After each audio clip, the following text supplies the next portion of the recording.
കാല് മടക്കി തുഴിക്കാനും എനിക്കൊരു പെൺകുട്ടി വേണം എന്ന് പറഞ്ഞ സ്ക്രിപ്റ്റുകൾ ആ സിനിമകൾക്ക് കൈയടിച്ചൊരു ടോക്സിക് സമൂഹമായിരുന്നു നമ്മളുടേത്. കഴിഞ്ഞ ദിവസം മറ്റേ വന്ദനമൊക്കെ കണ്ടു, ഒത്തിരി പ്രാവശ്യം കണ്ട സിനിമ. പക്ഷേ ഇപ്പോഴത്തെ കാലത്ത് കാണുമ്പോൾ അത് പുതിയൊരായിട്ടില്ല കാണുന്നത്. പൊതുവെ പുരുഷന്മാരിൽ അത് കണ്ടുവരാറുണ്ട്. എല്ലാ സ്ത്രീകളും പെട്ടുകിടക്കുകയാണ്, അവളെ എനിക്ക് ഉയർത്തിയെടുക്കണം. ഓൾവേസ് കുറച്ച് കഴിയുമ്പോൾ നമുക്ക് മനസ്സിലാവും that you are not saving the person, you only became the victim. And നമ്മൾ ഈ സേവ് ചെയ്യാൻ ശ്രമിച്ച വ്യക്തി പിന്നീട് നമ്മൾ കുറ്റപ്പെടുത്തുകയും ചെയ്യും. പലരും എന്നോട് ചോദിക്കും, how do I find the right partner? പലപ്പോഴും വെള്ളത്തിൽ ചാടിയിട്ടാണ് ഡെപ്ത് അറിയുക.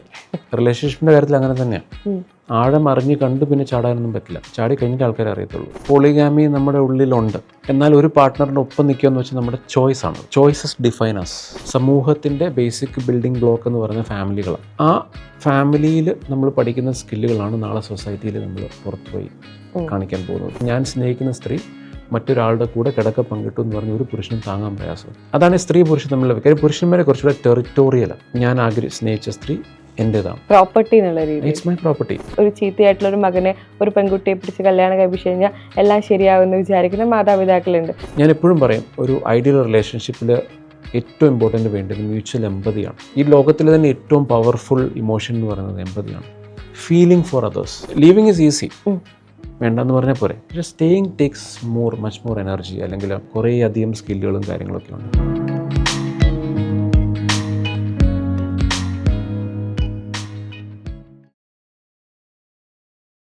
നമ്മൾ ഈ പഴയ ലാലേട്ടൻ്റെ പടങ്ങൾ, അതായത് രഞ്ജിത്ത് എഴുതിയ സ്ക്രിപ്റ്റുകൾ കണ്ട് വളർന്ന പെൺകുട്ടികളാണ്.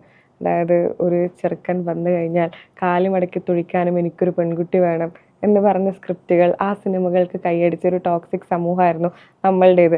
അങ്ങനെ ഇപ്പോഴും പെൺകുട്ടികളെ പോയി പ്രപ്പോസ് ചെയ്യുന്ന ആൺകുട്ടികളുണ്ട്. അതാണ് മാൻലിനെസ്. ഒരു മുണ്ടെടുത്ത് 4 പേരെ ഇടിച്ച് മീശയൊക്കെ പിരിച്ച് പെൺപിള്ളേരെടുത്ത് കുറച്ച് റോങ് ആയിട്ട് സംസാരിച്ച് ഒരു ഡബിൾ മീനിങ്ങോടെ സംസാരിച്ച് പിന്നെ റിലേഷൻഷിപ്പ് ആക്കുക എന്നുള്ള രീതിയിലുള്ള ആണുങ്ങൾ ഇപ്പോഴും നമ്മളെ സമൂഹത്തിലുണ്ട്. അക്കോർഡിംഗ് ടു ദം അതാണ് അവർക്ക് manliness. According to you, what is manliness? നമ്മൾ ഈ പഴയ കാലത്തെ സിനിമകളൊക്കെ കാണുമ്പം, എസ്പെഷ്യലി ഇന്നത്തെ കാലത്ത് പഴയൊരു സിനിമ ടി വിയിൽ വരുമ്പം നമുക്കിനെ ആശ്ചര്യം വന്നു പോകും.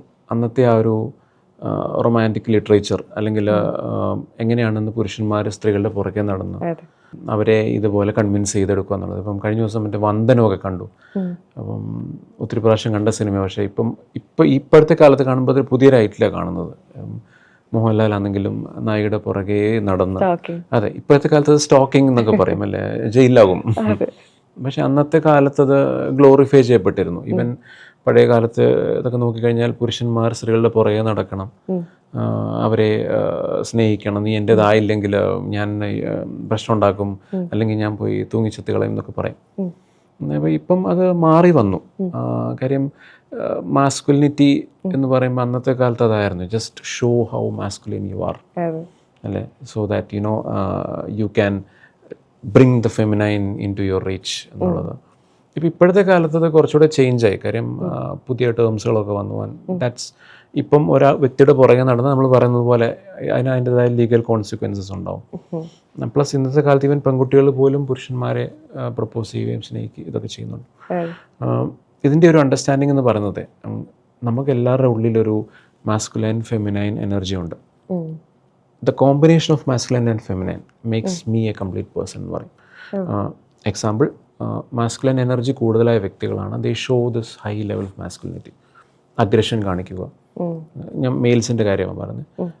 ഫെമിനൈൻ എനർജി എന്ന് പറയുന്നത് മെയിൽസിൽ ഹൈ ആണെങ്കിൽ കുറച്ചുകൂടെ ഒതുങ്ങിയ ടൈപ്പ്, കുറച്ചുകൂടെ അണ്ടർസ്റ്റാൻഡിങ് ആണ്. See, none of this is good or bad, it is what it is. ഫീമെയിൽസിലും മാസ്കുലൈൻ എനർജിയും ഫെമിനൈൻ എനർജിയും ഉണ്ട്. ഒരു സ്ത്രീയുടെ ഫെമിനൈൻ എനർജി എന്ന് പറയുന്നത് നർച്ചറിങ് എനർജി എന്ന് വെച്ചാൽ you know taking care of A new life, കുട്ടികളെ നോക്കുക, ഫാമിലി നോക്കുക. ഒരു സ്ത്രീയുടെ മാസ്കുലൈൻ എനർജി എന്ന് പറയുന്നത് that is A go getting part of her. എന്ന് വെച്ചാൽ സ്ത്രീകൾ ജോലിക്ക് പോകുന്നു, വലിയ വലിയ പൊസിഷൻസ് എടുക്കുന്നു. പണ്ട് പുരുഷന്മാർ ചെയ്തുകൊണ്ടിരുന്നത് ഇന്ന് സ്ത്രീകളും എടുക്കുന്നു.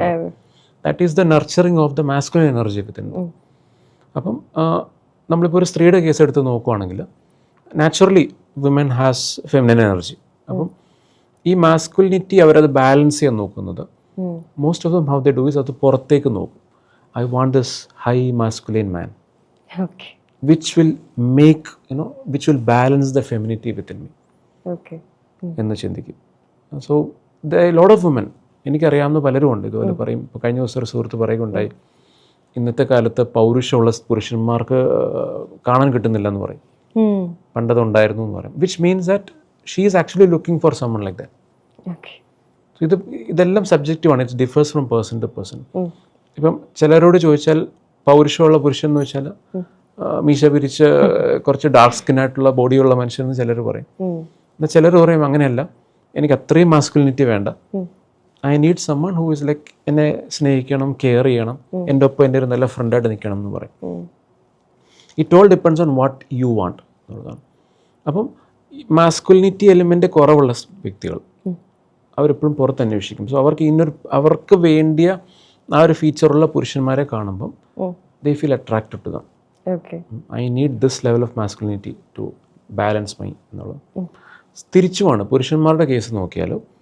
ഇപ്പം പുരുഷന്മാർ കല്യാണം കഴിച്ചു, ലെറ്റ്സ് സേ, ആൻഡ് കല്യാണം കഴിച്ചിട്ട് അപ്പം കല്യാണം കഴിക്കുമ്പോൾ പുരുഷൻ്റെ മാസ്കുലിനിറ്റിയും സ്ത്രീയുടെ ഫെമിനിറ്റിയും കൂടെ ഒരു ബാലൻസ് ആയിട്ട് അവിടെ നിൽക്കുകയാണ്. ഓരോ വ്യക്തികൾക്കുള്ളിലും ഒരു ബാലൻസ് ഉണ്ട്, ആ റിലേഷൻഷിപ്പിൽ ഒരു ബാലൻസ് വരും. ഒരു എക്സാമ്പിൾ പറയാം. പുരുഷൻ ഒരു സ്ത്രീയെ കണ്ടു, അവർ സ്നേഹിച്ചു, കല്യാണം കഴിച്ചു എങ്കിൽ ലെറ്റ്സ് സേ ഈ സ്ത്രീ ഹൈ ഫെമിനൈൻ ആണ്. ഈ സ്ത്രീയുടെ ഉള്ളിൽ there is no balance of masculine and feminine energy. She is highly feminine. ഒരു നമ്മുടെ നാട്ടിലൊക്കെ പറഞ്ഞ ഒരു നാടൻ സ്ത്രീ എന്ന് പറഞ്ഞാൽ പാവം, കുട്ടികളെയും നോക്കി, നല്ലൊരു ഹൗസ് വൈഫ്, നല്ലൊരു വൈഫ്. എന്നാൽ വാട്ട് ഹാപ്പൻസ് ഇസ് കുറച്ച് കഴിയുമ്പോൾ this man looks four A balance in this woman. അപ്പോൾ പുള്ളി ചുറ്റും നോക്കുമ്പം കുറച്ചുകൂടെ മാസ്കുലൈനായിട്ടുള്ള ഒരു സ്ത്രീയെ കാണുമ്പോൾ someone who is more successful, someone who is more outgoing, someone who is more smart, അങ്ങോട്ട് അട്രാക്റ്റ് ആവും. അപ്പോഴാണ് ഈ എക്സ്ട്രാ മാരിറ്റൽ അഫയേഴ്സ് വരുന്നത്. That is one of the major reasons for extra marital. You are looking to balance out your energies. അപ്പം I see this more bolder masculine woman and so I want എന്ന് think ചെയ്ത് അങ്ങോട്ട് പോകും. തിരിച്ചും I have married a woman and ആ സ്ത്രീ highly masculine ആണ്, നെഞ്ചു വിരിച്ച് നിൽക്കുന്ന ആളാണ്, ജോലിയിലും സക്സസ്ഫുൾ ഒക്കെയാണ്. But this man is looking for a feminine touch. I want someone who is more feminine and who will match my energies. അപ്പോഴായിരിക്കും ഒരു നാടൻ ശുദ്ധയായ സ്ത്രീയെ കാണുമ്പോൾ ഞാൻ അങ്ങോട്ട് ട്രൈ കൊടുക്കാമല്ലോ എന്ന് വിചാരിക്കും. Same happens in both. It's a balancing out of energies. അതുകൊണ്ട് മാസ്കുലൈനായിട്ടുള്ള പുരുഷന്മാരെ അന്വേഷിക്കുന്ന സ്ത്രീകളും ഉണ്ട്, വേണ്ടാത്തവരും ഉണ്ട്. It all depends on what is lacking inside you and how you want to fulfil yourself. Relationship ഇപ്പോഴും എത്രത്തോളം നല്ല രീതിയിൽ കൊണ്ടുപോകാമെന്ന് ആളുകൾ കൗൺസിലിംഗ് ചെയ്യുന്നൊരു സമയമാണ്, അല്ലെ റിലേഷൻഷിപ്പ് കൗൺസിലേഴ്സ് ഒരുപാടുള്ള സമയമാണ്. ആ സമയത്ത് പോലും ചില പെൺകുട്ടികൾ, എത്ര എഡ്യൂക്കേറ്റഡ് ആയിട്ടുള്ള സ്ത്രീകൾ പോലും മനസ്സിൽ വിചാരിക്കുന്ന ഒരു കാര്യമാണ് ഐ ക്യാൻ ഫിക്സ് ഹെം എന്ന് പറയുന്നത്.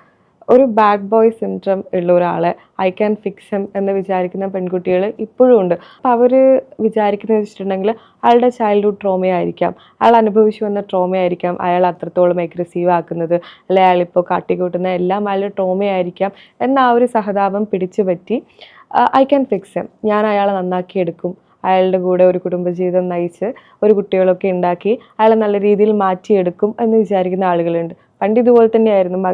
ഒരു ചീത്തയായിട്ടുള്ളൊരു മകനെ ഒരു പെൺകുട്ടിയെ പിടിച്ച് കല്യാണം കഴിപ്പിച്ച് കഴിഞ്ഞാൽ എല്ലാം ശരിയാവുമെന്ന് വിചാരിക്കുന്ന മാതാപിതാക്കളുണ്ട്. പക്ഷെ നേരെ മറിച്ച് ഇപ്പോൾ പെൺകുട്ടികൾ ചിന്തിക്കുന്നുണ്ട് ഐ ക്യാൻ ഫിക്സ് എന്ന്. ശരിക്കും ഗേൾസിന് ഒരാളെ ഫിക്സ് ചെയ്യാൻ പറ്റുമോ, അല്ലെ ഏതെങ്കിലും ഒരു വ്യക്തിക്ക് ഒരാളെ ഫിക്സ് ചെയ്യാൻ അങ്ങനെ പറ്റുമോ? ഫിക്സ് ചെയ്യാൻ പറ്റാവുന്ന സിറ്റുവേഷൻസ് ഉണ്ട്, പറ്റാത്ത സിറ്റുവേഷൻസും ഉണ്ട്. ബേസിക്കലി ഫിക്സ് ചെയ്യലല്ല ഒരു റിലേഷൻഷിപ്പിൽ നമ്മുടെ ജോലി എന്ന് പറയുന്നത്. നമ്മൾ പലർക്കും ഉണ്ട് ഇത്. നമ്മുടെ ഈ സേവിയർ കോംപ്ലക്സ് എന്ന് പറയും. ലോകത്തുള്ള എല്ലാവരെയും എനിക്ക് രക്ഷിക്കണം എന്ന് പറയും. പൊതുവെ പുരുഷന്മാരിൽ അത് കണ്ടുവരാറുണ്ട്. എല്ലാ സ്ത്രീകളും പെട്ടുകിടക്കുകയാണ്, അവളെ എനിക്ക് ഉയർത്തിയെടുക്കണം എന്നുള്ള സേവിയർ കോംപ്ലക്സ് പുരുഷന്മാരിൽ ഹൈ ആണ് പൊതുവെ. Every woman is in distress എന്നാണ് പുരുഷന്മാർ ചിന്തിക്കുന്നത്. സ്ത്രീകളിലും ഉണ്ട്. സോ ഒരു റിലേഷൻഷിപ്പിൽ പോകുമ്പം ചിലർക്കുണ്ട് ദാറ്റ് എനിക്ക് ഈ വ്യക്തിയെ രക്ഷിച്ചാലേ പറ്റൂ, I M responsible for this persons distress. അതെൻ്റെ പാർട്ട്ണറാകാം. അപ്പം എൻ്റെ പാർട്ട്ണറിൻ്റെ എല്ലാ ഡിസ്ട്രസ്സും അതിനെ മാറ്റിയെടുക്കാനുള്ള റെസ്പോൺസിബിലിറ്റി എൻ്റെ മുകളിലാണ്. സോ ഞാൻ എൻ്റെ പാർട്ട്ണറിനെ പേരൻ്റ് ചെയ്ത് ഈ വ്യക്തിയെ രക്ഷിച്ചെടുക്കുക എന്നുള്ളതാണ് അവർ ചിന്തിക്കുന്നത്. പക്ഷേ ഒരു റിലേഷൻഷിപ്പിൽ ഒരിക്കലും you cannot be A parent, you cannot only B A partner. എല്ലാവരും പാർട്ട്ണറിൽ നിന്ന് പേരൻറ്റിലേക്ക് മാറും. പേരൻ്റ് എന്ന് പറയുമ്പോൾ എന്താ, I M responsible for my child, അല്ലെ ആളുടെ ഡിമാൻഡ്സ് എല്ലാം ഞാൻ കൊടുത്തുകൊണ്ടേയിരിക്കണം. പാർട്ട്ണർ അത് ഭയങ്കര ഹാപ്പി ആയിരിക്കും.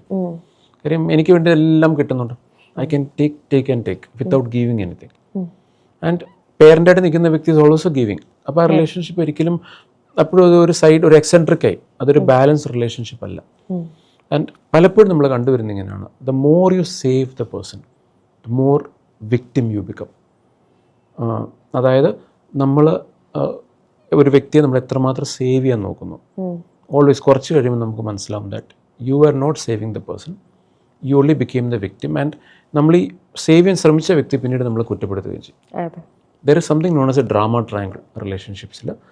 അതായത് ഒരു ട്രയാങ്കിളിൻ്റെ 3 കോണം നോക്കിയാൽ ഒരിടത്ത് നമ്മുടെ വിക്ടിം, ഒരിടത്ത് സേവിയർ, മറ്റൊരിടത്ത് പെർപെച്വേറ്റർ. എന്ന് വെച്ചാൽ sometimes you become the saviour to your partner ആയിരിക്കും വിക്ടിമായിട്ട് നിൽക്കുന്നത്. He needs a lot of help അല്ലെങ്കിൽ she needs a lot of help എന്ന് നമുക്ക് മനസ്സിലായി. Let me save this person and we do that. പക്ഷേ ഈ ട്രയാങ്കിൾ മുമ്പോട്ട് നീങ്ങുമ്പം so what happens is the saviour becomes the victim and the victim becomes a perpetrator. എന്ന് വെച്ചാൽ ഞാൻ സേവ് ചെയ്തുകൊണ്ടിരുന്ന വ്യക്തി നാളെ എന്നെ കുറ്റപ്പെടുത്തും. I did not ask you to save me. ആ വ്യക്തി പെർപെച്വേറ്റർ എന്ന് വെച്ചാൽ one who blames you and saviour becomes a victim. മനസ്സിലായി? അപ്പം കുറച്ച് കഴിയുമ്പോഴാണ് മനസ്സിലാകുന്നത് വാദി പ്രതിയായി എന്നുള്ളത്, പ്രതി ജഡ്ജിയായി. അപ്പം അതുകൊണ്ട് we should always break free of this. ഒരു റിലേഷൻഷിപ്പിൽ പൊതുവേ ഇന്നത്തെ കാലത്തെ റിലേഷൻഷിപ്പിൽ എല്ലാവരും തിങ്ക് ചെയ്യുന്നത് my partner should also be a therapist എന്ന്. Therapist in the sense means my partner should be able to understand me and give space for me എന്ന് thinking. Giving space is okay, you give space to your partner to develop. പക്ഷേ you don't save the partner. നമ്മൾ പാർട്ട്ണർക്ക് പ്രകാശം കാണിച്ചു കൊടുക്കുകയാണ്, അല്ലാതെ save ചെയ്യുക എന്നുള്ളതല്ല.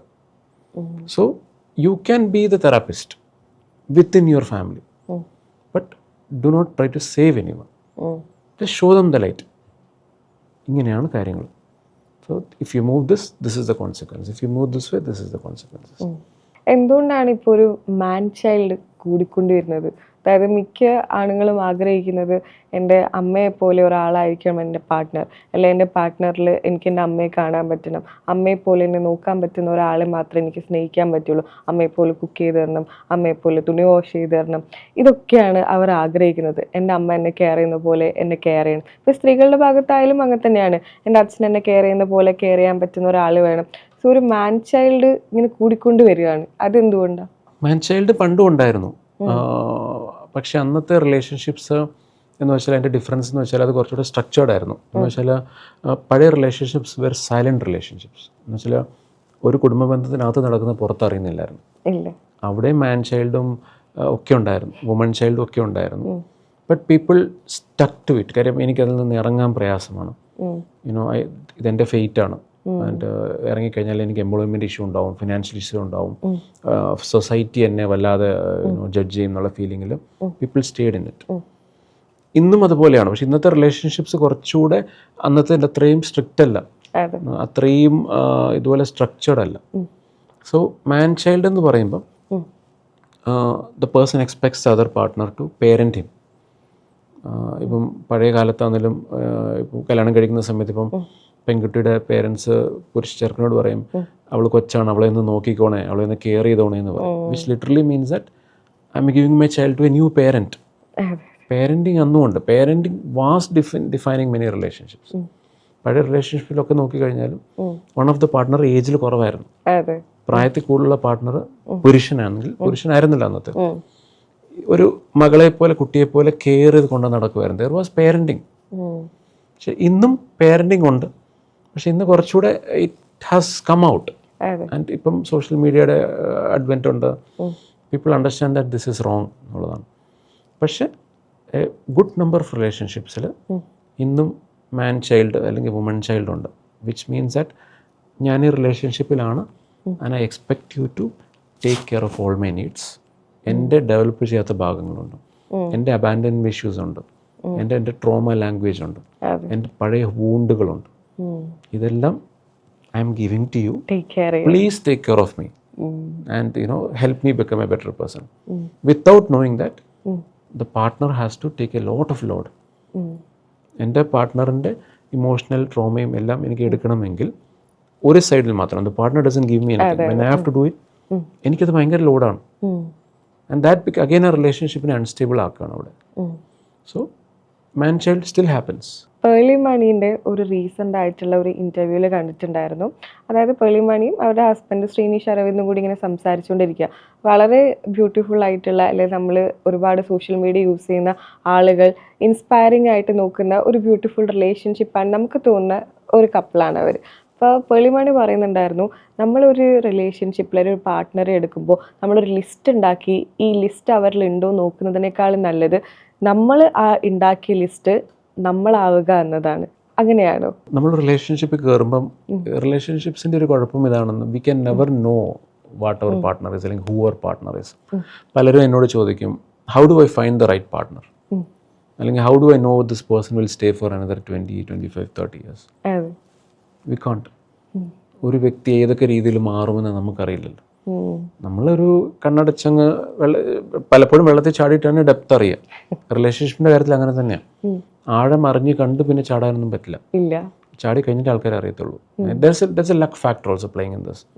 കാര്യം റിലേഷൻഷിപ്പിൽ ചെന്ന് കഴിയുമ്പോൾ എൻ്റെ പാർട്ട്ണർ എങ്ങനെയാണെന്ന് മനസ്സിലാക്കി. പിന്നെ എൻ്റെ മുമ്പിൽ 2 ഓപ്ഷനാണ്, ഒന്നിൽ stay or leave. And lot of people choose to leave, എന്നാൽ many people also choose to stay. Staying എന്ന് പറയുമ്പം that requires leaving is easy, വേണ്ടെന്ന് പറഞ്ഞാൽ പോരെ. പക്ഷേ staying takes much more energy, അല്ലെങ്കിൽ അതിന് കുറച്ചുകൂടെ കുറേ അധികം സ്കില്ലുകളും കാര്യങ്ങളൊക്കെ ഉണ്ട്. So when you stay in a relationship that you feel is actually not perfect. കാര്യം പെർഫെക്റ്റ് റിലേഷൻഷിപ്പിൻ്റെ ഡെഫിനേഷനിലേക്ക് പോയി കഴിഞ്ഞാൽ there is no perfect relationship. നമ്മൾ മുമ്പേ പറഞ്ഞതുപോലെയാണ്, ലൈക്ക് ഇമോഷണൽ അക്കൗണ്ടബിലിറ്റി ഉള്ള റിലേഷൻഷിപ്പ്. ഞാൻ ആഗ്രഹിക്കുന്ന എല്ലാം കാണുന്ന എൻ്റെ partner physically, mentally, emotionally, spiritually എല്ലാത്തിലും പെർഫെക്റ്റ് ആയിട്ടുള്ള ഒരു വ്യക്തിയാണല്ലോ ഐഡിയൽ പാർട്ട്ണർ എന്ന് പറയുന്നത്. അങ്ങനെ ഒരാളെ കിട്ടാന്ന് വെച്ചാൽ it's becomes very difficult. So എൻ്റെ മുമ്പിലുള്ള ചോദ്യം ഇതാണ്, എനിക്ക് കിട്ടിയ പാർട്ട്ണറിൽ ഞാൻ ആഗ്രഹിച്ച പെർഫെക്ഷൻ ഒന്നും ഇല്ല. But still how can I accept his imperfections while at the same time allowing myself to become what I am in the relationship. പുള്ളിമാരുടെ കേസ് പറയുമ്പോൾ എൻ്റെ കയ്യിൽ ഒരു ലിസ്റ്റ് ഉണ്ട്, this is all what I want to become, അല്ലെങ്കിൽ this is what I want to try out in a relationship. ഒരു നല്ല relationship ആകുമ്പോൾ I should get the space for all that. At the same time ഞാൻ എൻ്റെ പാർട്ട്ണറെ accept ചെയ്യുകയും വേണം, allow him or her to grow. കാര്യം അവർക്കും അവരാകാനുള്ളൊരു സ്പേസ് വേണം. റിലേഷൻഷിപ്പ് നമ്മൾ നോക്കി കഴിഞ്ഞാൽ 2 വ്യക്തികൾ ഒരു റബ്ബർ ബാൻഡ് പോലെ ഇട്ട് കെട്ടിയത് പോലെയാണ്. 2 people are together, they're bound by a lot of things. അപ്പം 2 വ്യക്തികൾ നോക്കേണ്ടത് എനിക്ക് പേഴ്സണലി ഗ്രോ ചെയ്യാനുള്ള സ്പേസ് ഇതിലുണ്ടോ എന്നുള്ളത്. ഒരു ആസ്പെക്ട് എന്ന് വെച്ചാൽ I am close to my partner, ഞാനും എൻ്റെ പാർട്ട്ണർ ബൈൻഡ് ചെയ്യപ്പെട്ടിരിക്കുകയാണ്. ഈ ബൈൻഡ് ചെയ്യപ്പെട്ടിരിക്കുന്ന സിസ്റ്റത്തിൽ can I grow, do I have the space to grow. Space ഇല്ലാന്ന് കാണുമ്പോഴാണ് people tend to look for a relationship. ഒന്നിൽ ദേ ടെൻ ടു ലീവ്, ഈ ബാൻഡ് കട്ട് ചെയ്ത് ഇറങ്ങാൻ നോക്കും, because I want to grow. അതല്ലെങ്കിൽ I try to find A new relationship which gives me more space to grow. So നമ്മളെപ്പോഴും നോക്കേണ്ട ഒരു കാര്യം ഇതാണ്. നമ്മുടെ ഒരു റിലേഷൻഷിപ്പിൻ്റെ ലിറ്റ്മസ് ടെസ്റ്റ്, ഇപ്പം നമ്മൾ കെമിസ്ട്രി ഒക്കെ പഠിച്ച ലിറ്റ്മസ് ടെസ്റ്റിനെ കുറിച്ച് അറിയാം. എനിക്ക് എങ്ങനെ മനസ്സിലാവും എൻ്റെ റിലേഷൻഷിപ്പ് വർക്ക് ചെയ്യുന്നുണ്ടെന്ന് ചോദിച്ചാൽ, ലുക്ക് അറ്റ് മൈ സെൽഫ്. ഞാൻ എൻ്റെ റിലേഷൻഷിപ്പ് കഴിഞ്ഞ 5 വർഷം 10 വർഷമായിട്ട് നിൽക്കുകയാണ്. ഈ 10 വർഷം കൊണ്ട് ഞാൻ വളർന്നിട്ടുണ്ട്. റിലേഷൻഷിപ്പ് ഇവോൾവ് ചെയ്തു, അതിൻ്റെ ഒപ്പം ഞാനെന്ന വ്യക്തി ഹാവ് ഐ ഗ്രോൺ. ഞാൻ ഇമോഷണലി മെച്യൂറായ, ഞാൻ ഫിസിക്കലി, മെൻ്റലി, സ്പിരിച്വലി വളർന്നു, ഫിനാൻഷ്യലി വളർന്നു. Have I become a better version of my self in the last 5 to 10 years? ഉണ്ടെങ്കിൽ ഈ റിലേഷൻഷിപ്പ് വർക്ക് ചെയ്തു. അതല്ല എങ്കിൽ ഒന്നിൽ I have not grown at all, അല്ലെങ്കിൽ ഞാൻ കീപ്പോട്ട് പോവുകയാണെങ്കിൽ എവിടെയോ റെഡ് ലൈറ്റ് കത്തിയിട്ടുണ്ട്, ശ്രദ്ധിച്ചില്ല, കത്തി കിടക്കുകയാണ് ഇപ്പോൾ. ഇനി ഞാൻ ഈ റിലേഷൻഷിപ്പിലേക്ക് ഒന്ന് നോക്കണം. Is something wrong? What do I have to do to make a change? What is the purpose of a relationship? Relationship എന്ന് പറയുമ്പം 2 പേർപ്പസിനെ സെർവ് ചെയ്യും. ഒന്ന് എന്ന് പറയുന്നത് me finding an extension of myself. ഞാൻ ഇതുപോലെ ഞാൻ ലൈഫിൽ ഇത്രയും മുമ്പോട്ട് വന്നു, ഇനിയും I need to find a person with whom I can share everything. Okay, and so which means that എന്നെപ്പോലൊരു വ്യക്തിയെ ഞാൻ കണ്ടെത്തുന്നു, ആൻഡ് ആ വ്യക്തിയോടൊപ്പം I tend to start to discover myself and enjoy myself എന്നുള്ളത്. At the same time second പാർട്ടെന്ന് പറഞ്ഞാൽ ഞാൻ എന്നിൽ കാണാത്തതായിട്ടുള്ള, ഞാൻ എന്നിൽ ഇതുവരെ എക്സ്പ്ലോർ ചെയ്യപ്പെടാത്ത പല ഇമോഷൻസും ഒക്കെ എനിക്ക് ഫേസ് ചെയ്യാൻ അല്ലെങ്കിൽ എക്സ്പ്ലോർ ചെയ്യാൻ പറ്റിയൊരു അവന്യൂ ആണ്. ഇത് രണ്ടും ഒരുപോലെ ഞാൻ കണ്ടെത്തുന്ന ഒരു അവന്യൂ ആണ് എ റിലേഷൻഷിപ്പ് എന്ന് പറയുന്നത്. സോ റിലേഷൻഷിപ്പിന് നമ്മൾ ബാഹ്യമായിട്ട് നോക്കിയാൽ there are so many things. ഇപ്പം സൊസൈറ്റിയുടെ ഇതിൽ നോക്കിക്കഴിഞ്ഞാൽ രണ്ട് വ്യക്തികൾ ഒരുമിച്ച് നിൽക്കുകയും they need to have a family. കാര്യം നമ്മുടെ സമൂഹത്തിൻ്റെ ബേസിക് ബിൽഡിംഗ് ബ്ലോക്ക് എന്ന് പറയുന്ന ഫാമിലികളാണ്. നമ്മളൊരു പൊതു സമൂഹത്തിനെടുത്ത് നോക്കിയാൽ അതിനെ ചെറിയ ചങ്കുകളായിട്ട് ഡിവൈഡ് ചെയ്ത് നോക്കിയാൽ it comes base root level എന്ന് വെച്ചാൽ ഇൻഡിവിജ്വൽ. പക്ഷേ ആ ഇൻഡിവിജ്വൽ ഒരു ഫാമിലി സിസ്റ്റത്തിലാണ് നിൽക്കുന്നത്. നമ്മുടെ സമൂഹം എവിടെ നോക്കിയാലും എല്ലാവരും ഫാമിലി സിസ്റ്റത്തിൽ നിൽക്കാൻ ആഗ്രഹിക്കുന്നത് അല്ലേ. സോ ഫാമിലിയാണ് ഒരു സമൂഹത്തിൻ്റെ ബേസിക് ബ്ലോക്ക് എന്ന് പറയുന്നത്. നമ്മളുടെ ആ ഫാമിലിയിൽ നമ്മൾ പഠിക്കുന്ന സ്കില്ലുകളാണ് നാളെ സൊസൈറ്റിയിൽ നമ്മൾ പുറത്തു പോയി കാണിക്കാൻ പോകുന്നത്. So in a social expectation ഒരു സമൂഹത്തിൻ്റെ നന്മയ്ക്ക് വേണ്ടിയും അതിൻ്റെ മുമ്പോട്ടുള്ള യാത്രയ്ക്ക് വേണ്ടിയും there need to be families, there need to be relationships. That is a social aspect. Individual aspect ഞാൻ പറഞ്ഞു. സോ നമ്മൾ ഇതിനെ എല്ലാം കൂടെ നോക്കുമ്പോൾ my biological demand should be met in the relationship. അതുപോലെ എൻ്റെ സോഷ്യൽ ആസ്പെക്ട്സ്, എൻ്റെ സൊസൈറ്റിയുടെ ആഗ്രഹങ്ങളും ആ റിലേഷൻഷിപ്പിലൂടെ നിറവേറ്റപ്പെടണം. സോ ഇതിൻ്റെ എല്ലാം കൂടെ ഒരു കോമ്പിനേഷനാണ് വൈ റിലേഷൻഷിപ്സ് ഹാപ്പൻ എന്നുള്ളത്. അനൂപ് മേനോൻ ഒരു സിനിമയിൽ, ആ സിനിമയുടെ പശ്ചാത്തലത്തിൽ പറയുന്നുണ്ട്, അനൂപ് മേനോൻ്റെ വൈഫ് ആ ഫിലിമിൽ മരിച്ചു. അപ്പോൾ പറയുന്നുണ്ട്, എനിക്ക് വേറൊരു സ്ത്രീയോടും ഇനി ഒരു സെക്ഷൽ റിലേഷൻഷിപ്പിലാവാൻ പറ്റില്ല. എനിക്ക് വേണമെന്ന് വിചാരിച്ചാൽ ഒരുപാട് സ്ത്രീകളായിട്ടുള്ള ചാൻസസ് എനിക്ക് അവൈലബിൾ ആയിരുന്നു. പക്ഷേ I want to be a one woman man എന്ന് പറയുന്നുണ്ട്. ആ ഒരു ഡയലോഗിന് ഭയങ്കര കയ്യടിയാണ് ആളുകൾക്കിടയിൽ ഉണ്ടായത്. പക്ഷേ വി നോ മെൻ ആർ പോളിഗാമസ്. എല്ലാ ആളുകൾക്കും ഒരു വൺ വുമൺ മാൻ ആകാൻ പറ്റുമോ? Men are polygamous. I mean, people are polygamous. Men and women. മറ്റേതൊരു മൃഗത്തെ പോലെയാണ് നമ്മൾ.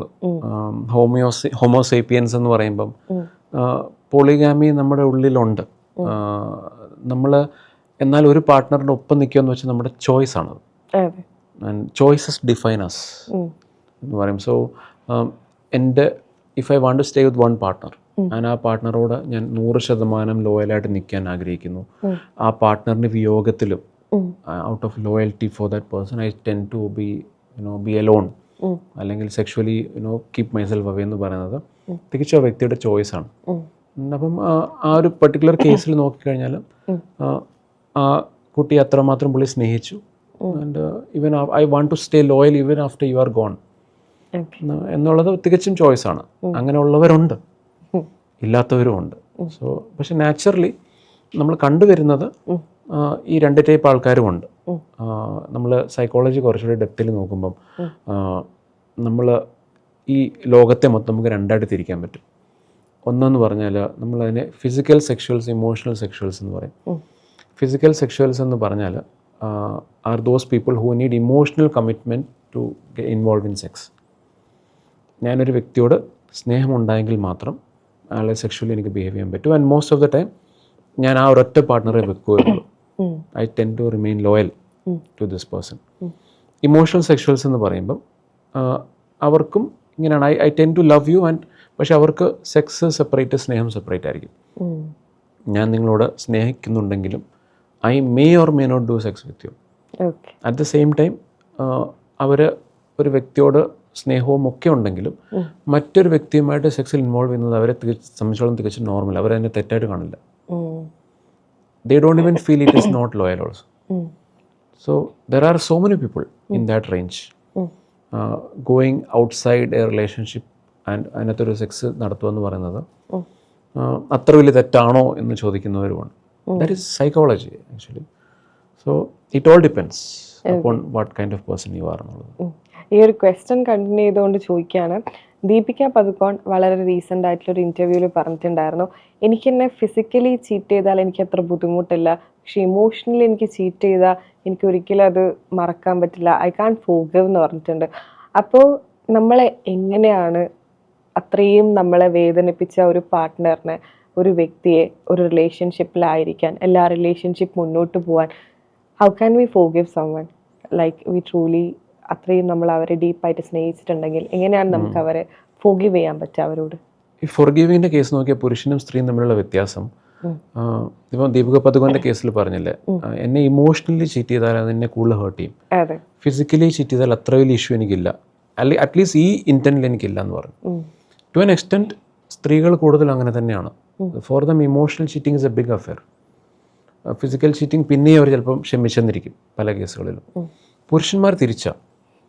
പുരുഷന്മാർക്ക് physical cheating is a big problem. അതായത് ഞാൻ സ്നേഹിക്കുന്ന സ്ത്രീ മറ്റൊരാളുടെ കൂടെ കിടക്ക പങ്കിട്ടു എന്ന് പറഞ്ഞ് ഒരു പുരുഷനും താങ്ങാൻ പ്രയാസം, താങ്ങാൻ പറ്റില്ല. പക്ഷേ ഇമോഷണൽ ചീറ്റിംഗ് പിന്നെയും പുരുഷന്മാരെ ക്ഷമിക്കും. അതാണ് സ്ത്രീ പുരുഷൻ തമ്മിലുള്ള കാര്യം. പുരുഷന്മാരെ കുറച്ചുകൂടെ ടെറിറ്റോറിയലാണ്. ഞാൻ സ്നേഹിച്ച സ്ത്രീ എൻ്റേതാണ്, പ്രോപ്പർട്ടി എന്നുള്ള രീതി. It's my property and this don't belong to anyone else. Especially physically no, absolutely no. മറ്റേത് പിന്നെയും ക്ഷമിക്കും, ഫിസിക്കലി ശ്രമിക്കാൻ ചാൻസ് കുറവാണ്. ഇവിടെ സ്ത്രീ പുരുഷനുള്ള ഡിഫറൻസ് ഉണ്ട്. നമ്മുടെ ഇതിലേക്ക് നോക്കുമ്പം ഇൻ അവർ റിലേഷൻഷിപ്പ് നമ്മൾ നോക്കേണ്ടത്, ഇപ്പം എൻ്റെ പാർട്ട്ണർ ഒരു തെറ്റ് ചെയ്തു ആൻഡ് ഞാൻ അവിടെ നോക്കേണ്ടത് I am ready to forgive him or not എന്നുള്ളതാണ്. ഐ മീൻ എല്ലാവരും തെറ്റ് ചെയ്യും. It's not just about sex, in many ways. ഞാൻ എപ്പോഴും പറയും, ഒരു ഐഡിയൽ റിലേഷൻഷിപ്പിൽ ഏറ്റവും ഇമ്പോർട്ടൻ്റ് വേണ്ടത് മ്യൂച്വൽ എമ്പതിയാണ്. ഈ ലോകത്തിൽ തന്നെ ഏറ്റവും പവർഫുൾ ഇമോഷൻ എന്ന് പറയുന്നത് എമ്പതിയാണ്. Feeling for others. എൻ്റെ കൂടെ റിലേഷൻഷിപ്പിലുള്ളൊരു വ്യക്തി ആളുടെ എല്ലാ ഇംപെർഫെക്ഷൻസിലും ഞാൻ ആഗ്രഹിച്ച പോലെ ഒന്നും ആയിരിക്കില്ല പുള്ളിക്കാരി അല്ലെങ്കിൽ പുള്ളിക്കാരൻ. ഞാൻ എൻ്റെ മനസ്സിൽ സങ്കല്പിച്ച സൗന്ദര്യം ഉണ്ടാവില്ല, അത്ര സ്മാർട്ട് ആണെന്നില്ല, വെൽത്തി ആണെന്നില്ല. പക്ഷെ ഇതൊക്കെ കഴിഞ്ഞിട്ടും ഇതിനൊക്കെ ഉപരി ഞാൻ ആളെ എന്നിട്ടും എൻ്റെ പാർട്ട്ണറായിട്ട് ഞാൻ സ്നേഹിക്കാനും ഉൾക്കൊള്ളാനും ഞാൻ തയ്യാറാണ് എന്ന് തിങ്ക് ചെയ്യുന്നതിനാണ് എമ്പതി എന്ന് പറയുന്നത്. എനിക്ക് വേണ്ടി ഈ ലോകത്ത് എനിക്ക് ആരും ഇല്ലാഞ്ഞിട്ടും there was one person who loved me and stood for me. There was one person, അവരുടെ എല്ലാം കളഞ്ഞിട്ടും, അവരുടെ ഫാമിലി ആണെങ്കിലും അവരുടെ സോഷ്യൽ റിലേഷൻഷിപ്പ് ആണെങ്കിലും എല്ലാം ഉപേക്ഷിച്ചിട്ടും എൻ്റെ ഒപ്പം ഇറങ്ങി വരാൻ ഒരു വ്യക്തിയെങ്കിലും ഉണ്ടായിരുന്നില്ല. What will I do to make this person feel good for an entire life time? ഇത് രണ്ട് പാർട്ട്ണറും അങ്ങോട്ടും ഇങ്ങോട്ടും ചിന്തിക്കുമ്പോഴാണ് ആ റിലേഷൻഷിപ്പ് ബ്യൂട്ടിഫുൾ ആയിട്ട് മുമ്പോട്ട് നീങ്ങുന്നത്. ഏതൊരു റിലേഷൻഷിപ്പും മുമ്പോട്ട് നീങ്ങണമെങ്കിൽ this is the only skill. നിങ്ങൾ ബാക്കി എല്ലാം വിട്ടേരും. Feel empathy for your partner. How can I become a better partner to this person? Empathy മാത്രം ഉണ്ടായി മതി. The relationship can sustain.